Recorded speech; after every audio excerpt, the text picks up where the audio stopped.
you for tuning in to another episode of Born to Be a Star. And I hope you're having a wonderful Monday wherever you are. Today we're going to talk about a couple of things that are important.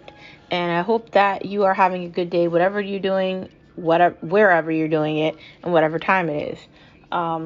You know, it's the East Coast, and I guess they just turned the clocks back, so we're losing sleep now, so that's always fun. I love it when I'm losing sleep. Like, just take another hour away. Just why not? Yeah. All the hours are not that important. Just take one away. Just take it away.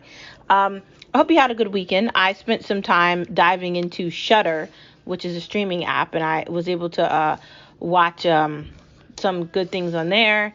And I ended up watching this entire show on Amazon. I spent the entire day yesterday watching that. And was really trying to plan out some ideas of the podcast. And I'm creating 2 more pods. So if you like this one, you're going to like the other one too. One of them is called Veg Star. So it's just VEG Star. And it's about eating healthy, the ins and outs of eating as a vegetarian or a vegan, and how to try to figure out how to eat healthy, live healthy, exercise, and just have that become something that's normal, not something where you're trying to figure out what you're doing.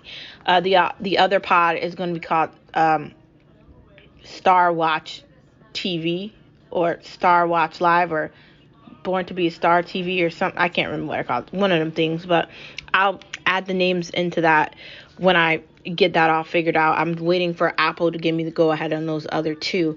I also started my Facebook page, which is Born to Be a Star. If you want to go find that and like that, great. I'm posting funny things on there, trying to really get this party started and get this all started. I want to admit that I attempted to try to make my website, and I completely forgot how to do all of that. You assume when you go to school as a graphic designer, you're going to maintain, or some of that education you learned will stay in your mind, and when you actually need it, it will be there. That does not happen. I can't remember any of that stuff. Luckily, I still have the books somewhere in my book collection, so I'll have to dive into it to figure out exactly how to do it. But I attempted yesterday to try to start the website, and I just looked at it, and I was just like, you know what? It's the weekend. I'm going to be lazy. So that's what I did. I was lazy. And I just watched that show. I think it was called The Secrets We Keep or The Secrets You Tell or something. It was really good. But it was a good weekend. And now it's Monday and it's over, and I'm just waiting and counting the days till I get back to Saturday again, and I can sleep later and just barely do anything. I mean, I work all week, so I don't have to work all weekend. Isn't that the point? Or sometimes you have to work on the weekend and you don't work days during the week. I mean, everything varies, but, I like the weekends, so I don't know. I don't think I can work a job where I have to work on the weekends. I can't do it. I work too many of those things already, and I'm at that point where that's not happening now. So, no. But today, we're going to be talking about how to create your own solitude inside this new COVID life we're living, and also how to create hope, whether it be for yourself or for anyone else. It's kind of difficult trying to find your own peace or your own space if you're in the house all the time, or if you're in the house more than you was in the house before. But there's a way we can deal with this, and we can definitely get through this together, okay? So if you're feeling like you're going to completely go insane, you're not by yourself. It's very easy to feel like that, especially after a year of COVID. And I don't really think we're going to go back to what we were doing before. And I know everybody's just like, I want my shot and I want to do everything like we did it before, but we can't. That's over. Even if we get shots, we still can't do what we did before. And I'm not sure if masks are ever going away, because they protect yourself and they protect others. So it's kind of like, are you not going to wear the mask because you don't want to wear it? I don't know. There's just so much going on with that. We're really going to have to decide what we're doing about that. But if you work remote and you spend most of your time at home and you don't really go out for anything, then you're in the house like 90% of the time. But there's nothing wrong with that. Like, I literally love my house. Like, I'm here all the time. I love my office. I love my gym. I already had a home gym before COVID happened. So honestly, it's really not a big deal for me. I mean, this hasn't been really much of a big deal for me. But I'm a homebody anyways. I already had my own home gym. I had a Peloton, and I've got like yoga mats and weights and yoga bars and a bunch of workout things and all these like pulls and turns. And I'm getting a mirror soon for my gym, my home gym. And, I had already had all that stuff. So for me, this is not really much of a big deal. But for some people, they're really going crazy and they want to go eat at restaurants. But see, I was already ordering things on DoorDash, and maybe we went out maybe every so often, but this is not really that much of a big difference for me. Like, I kind of felt before this all happened that this was going to happen anyways, just 5 years probably in the future. But I feel like corporate America has discovered that they don't need offices. I feel like people have discovered that they could do the same amount of work that they were doing at their office at home, and they don't want to go back to work. And I feel like education is not going back to what it was before either, because some parents don't feel comfortable with their children returning to school, which they shouldn't feel comfortable, because not every city, town, state is the same. Not every city, town, state has the same budget for schools to make sure everything is okay with schools for the kids to return to them. Okay, let's just be real about that. That doesn't exist in every state. That doesn't exist in every town. That doesn't exist in every city. It doesn't.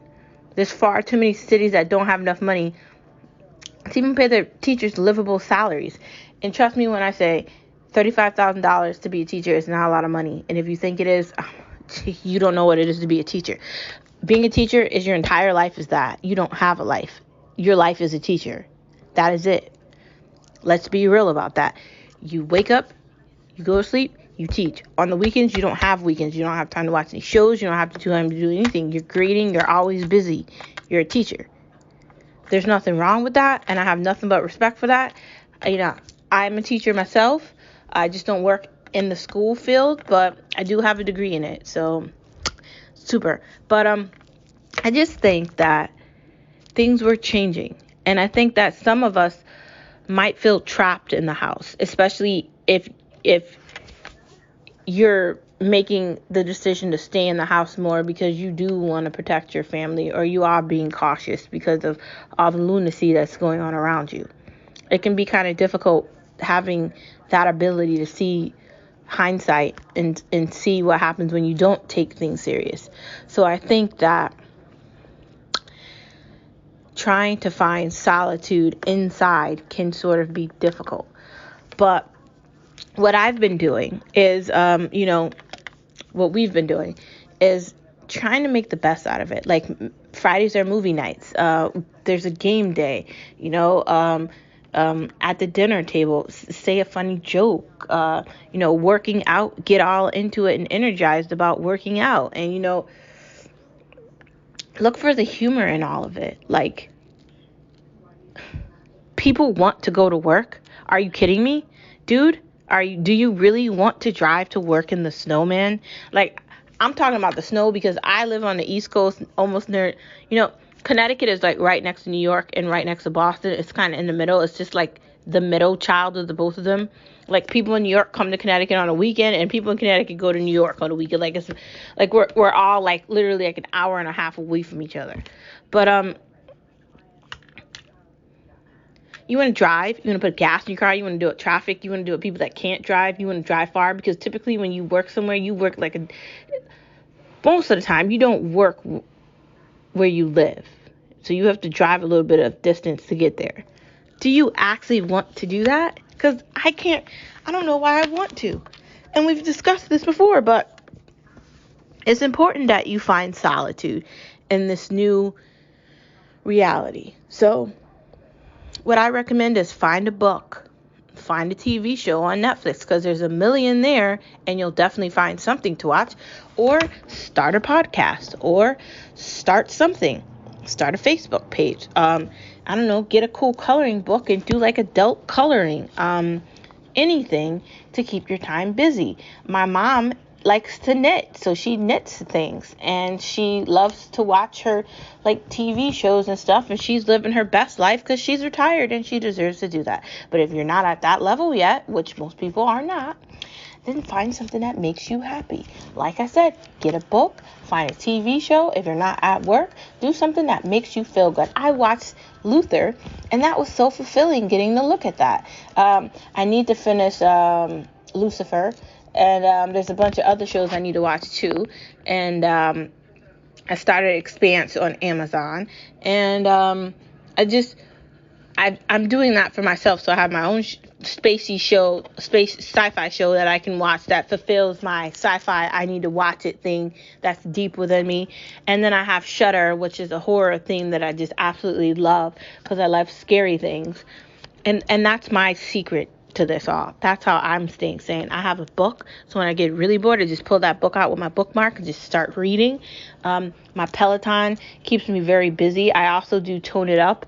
And I'm really starting to build out the gym in my office. Like between my office and the gym, I'm really starting to focus on that. And my day is spent busy. Sure, I could be going crazy like I'm always in the house, but I kind of like it. And I like the flexibility of being able to get up, take a shower, get dressed, do some yoga, work out, do a Peloton ride, lift some weights, then go to work. Get out of work, work out again. Then go eat dinner and enjoy some TV and get ready to go to sleep and do it all over again. And, do the podcast and, get involved with some people on social media, whether it be Facebook or whatever, or, I'm still trying to figure out the stupid website because I already told you I don't remember how to do any of that. And it all just went out the other brainwave somewhere. I don't know. But there's so much you can do. Or playing cards, playing board games. Me and my husband play Uno on the app on our phones. That's pretty fun. And I was playing something called Ocho with Keisha, and that was fun. I think it's Ocho, but it could be something else. There's so much you can do, man. There's so much. Apple has this thing called Arcade. So if you have an iPhone, get that. You'll always be busy. And make yourself busy so you're having fun, okay? The idea that you're going crazy, no, you're going crazy because you're letting yourself go crazy. If you have the opportunity to work from home or build your own company or create a voice for yourself out here in podcast world or do live videos or get a YouTube. I mean, I've got a YouTube and I don't really think anyone's following it, but that's fine and I don't care. If you've got the time and the effort and the space to do it, then do it. Don't keep procrastinating and thinking and waiting and wondering when something's going to happen because it's not how life works. I kind of believe in the saying eat or be eaten. Like if you want something, go chase it down until it's yours. Stop waiting for someone to give you anything because that's not how anything works. And the greatest women or the greatest men, they dove and they succeeded because they wanted it. And this month, March, is Women's History Month. And a woman that I felt like is someone who's incredible to our history and to our future that I thought would be important to talk about is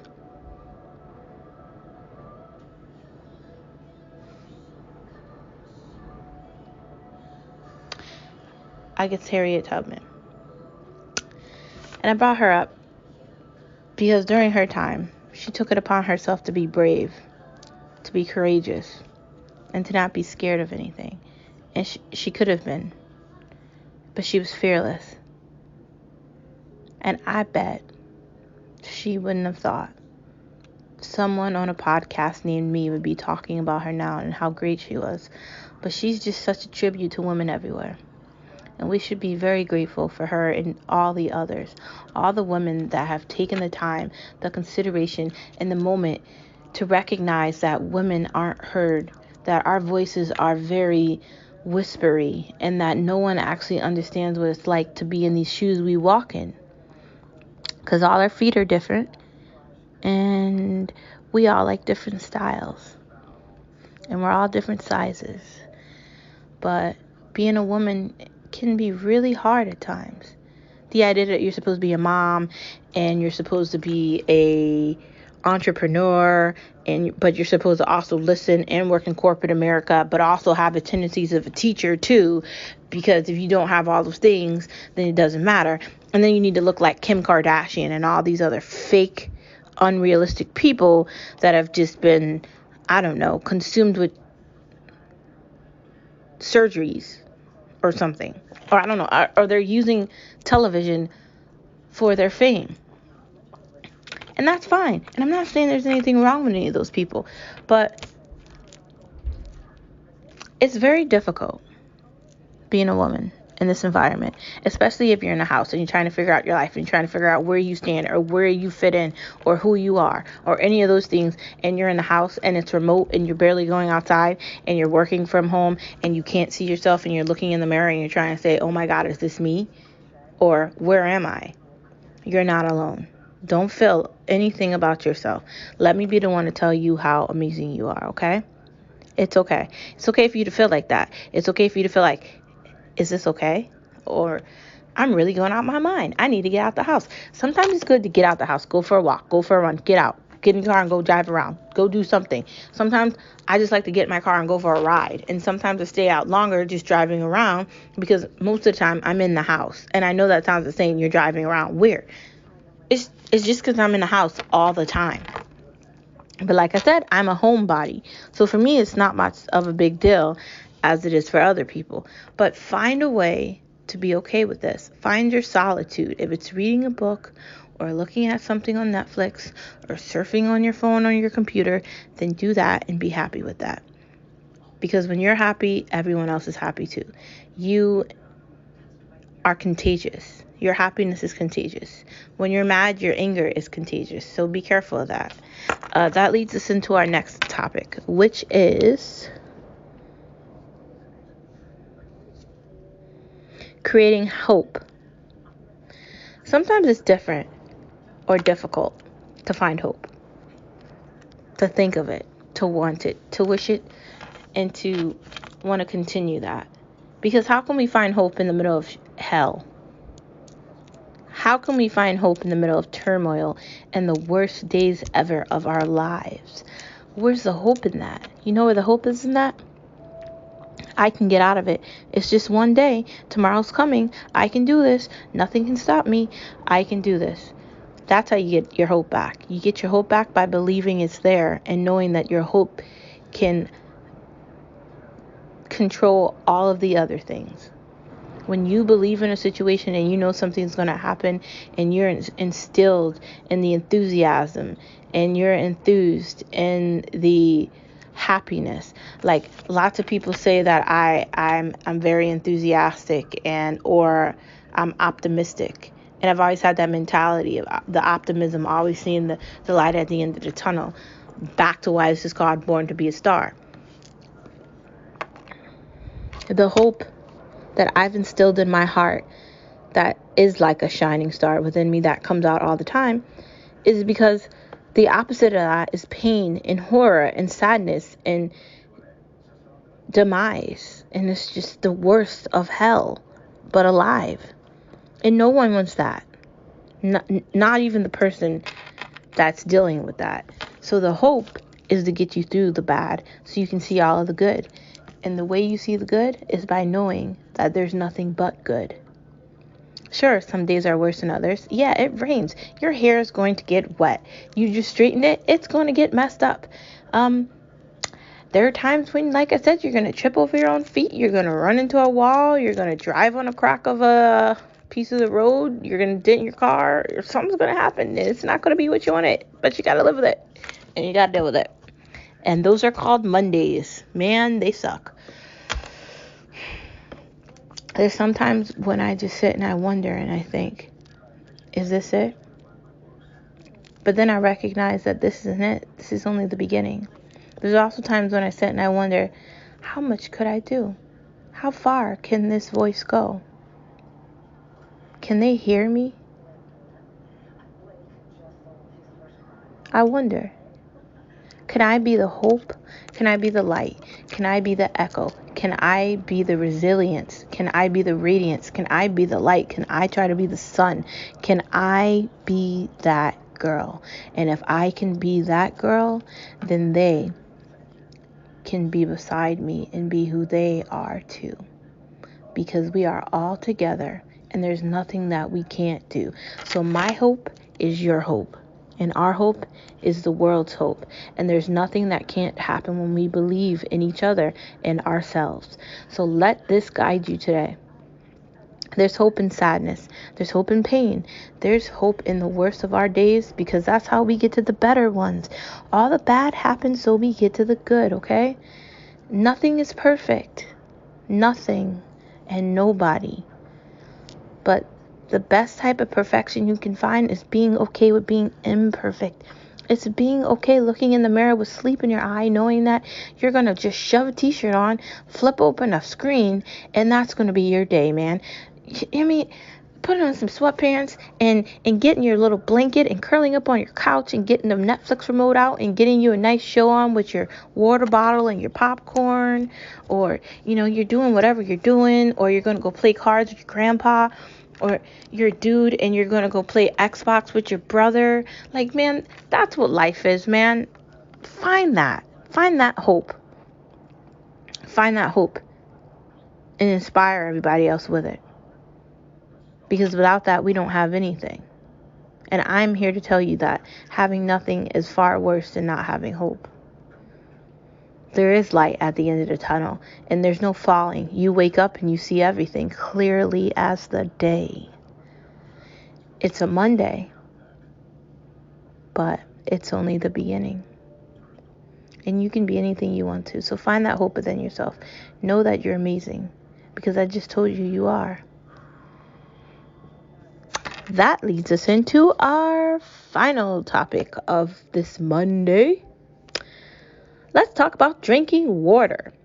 And my favorite thing in my kitchen, the SodaStream, which is a godsend. So they're always telling you how much water you're supposed to drink, right? Like, you're supposed to drink all this water. Okay. Well, how much water are you supposed to drink? I don't really know the statistics on that, and I'm just jumping all over myself because I sound pathetic right now. But I think you're supposed to drink a lot of water every day. I used to measure it out, but God, I can't remember what it was, and I'd have to go get the water bottle that's got all the lines on it and tell you. I think it's supposed to be like 64 ounces or 120 ounces. I typically take my 32 ounce and fill it up like 5 times and drink it 5 times from that. And whatever that is, that's how much water you're supposed to drink a day. But sometimes drinking water can be boring for people. Like, some people hate water and they don't want to drink it. If you're that person, then you need to get a SodaStream, because it makes sparkling water and it's absolutely delicious. It tastes like heaven. Also, get a SodaStream because you can make soda and not buy bottles of it, or drink as many calories as it will be with a SodaStream. That's just another option. So if you're looking for something fun to buy that you want to stick in your kitchen and you want to be able to make it, get one. And they're not that high price. I think they're like $80 at Target or something. That's where I got my phone. I think it was $60. Best Christmas gift to our house ever bought.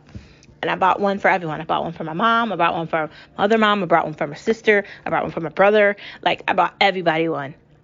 It's good. You need to go get one. Seriously, go buy one now. Oh my God. This video is about to be 25 minutes. Can you believe I was only doing videos that were like 15 minutes and now I'm already at 25? Get it, girl? So, go get you a SodaStream and try Cherry Coke and try some Dr. Pete, or try the orange one. Also, you can get different flavored waters too. So there's so much you can do with it.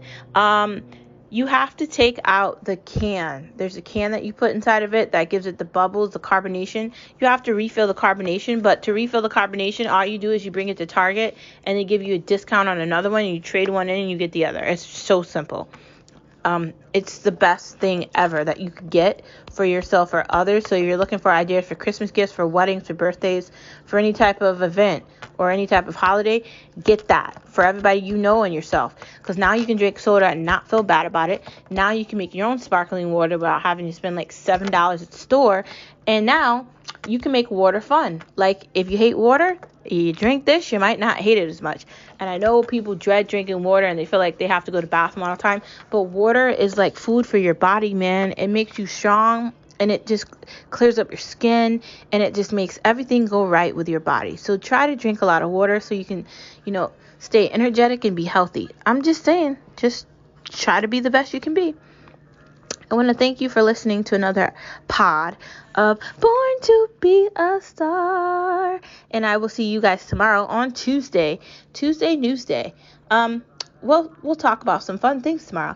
I hope you had a wonderful weekend, and I hope you had a wonderful Monday. And thank you for tuning in to another episode of Born to Be a Star. Have a wonderful, wonderful rest of your day. See you tomorrow. And in case nobody told you, you're a star. Shine bright like a diamond, and don't feel bad about it, and don't regret anything, because you're just becoming who you're supposed to be.